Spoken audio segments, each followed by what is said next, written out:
आता गरजू कुटुंबाला मिळणार प्रत्येकी 3 लिटर रॉकेल. अहिल्यानगर जिल्ह्यासाठी 216 किलो लिटर साठा मंजूर. नमस्कार, मी प्रियंका आणि तुम्ही पाहताय आय लव्ह नगर न्यूज. युद्धजन्य परिस्थितीमुळे एलपीजीचा तुटवडा जाणवत असल्याने केंद्र शासनाने अंत्योदय व प्राधान्य कुटुंब योजनेतील लाभार्थ्यांना एलपीजीला पर्याय म्हणून प्रत्येक कुटुंबाला 3 लिटर रॉकेल देण्याचा निर्णय घेतलाय.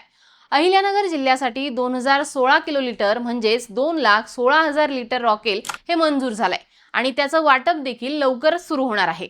अन्न, नागरी पुरवठा व ग्राहक संरक्षण विभागाने बुधवारी जिल्हानिहाय ठरवून दिलेलं रॉकेलचं प्रमाण हे मंजूर केलंय. अंत्योदय व प्राधान्य कुटुंब योजनेतील लाभार्थ्यांशिवाय उपलब्धतेनुसार इतर शिधापत्रिका धारकांना देखील केरोसिन म्हणजेच हे रॉकेल मिळणार आहे.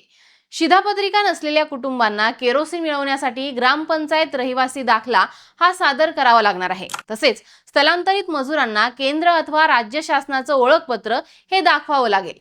शिधापत्रिका किंवा शिधापत्रिका धारक नसलेल्या लाभार्थ्यांना रास्तभाव दुकानदार किंवा किरकोळ केरोसिन विक्रेत्यांकडून प्रति कुटुंब 3 लिटर प्रमाणे केरोसिन हे मिळणार आहे. एखाद्या गावात केरोसिन विक्रेता हा उपलब्ध नसेल तर त्याला शेजारच्या गावातून केरोसिन हे उपलब्ध करून दिलं जाईल.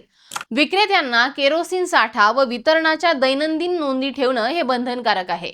तसेच केरोसिनची वाहतूक ही परवानाधारक वाहनातूनच करावी लागणार आहे.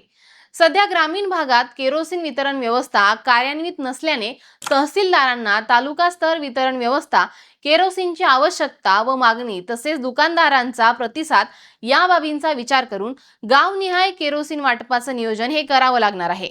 आता हे केरोसिन वितरण मार्च ते एप्रिल महिन्यात करायचं असल्याने वाटपाच्या दिनांकापासून 45 दिवसात संपूर्ण उचल करावी लागणार आहे. न उचललेलं केरोसिन हे पुढील महिन्यात मिळणार नाही असं शासन आदेशात म्हटलं आहे. केरोसिन वाहतूक दरात तसेच किरकोळ कमिशनमध्ये सुधारणा करण्याची बाब ही शासन स्तरावर विचाराधीन आहे.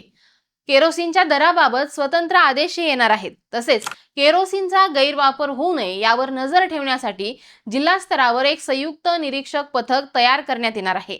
हे पथक केरोसिनची पेट्रोल डिझेल मधील भेसळ रोखणार आहे.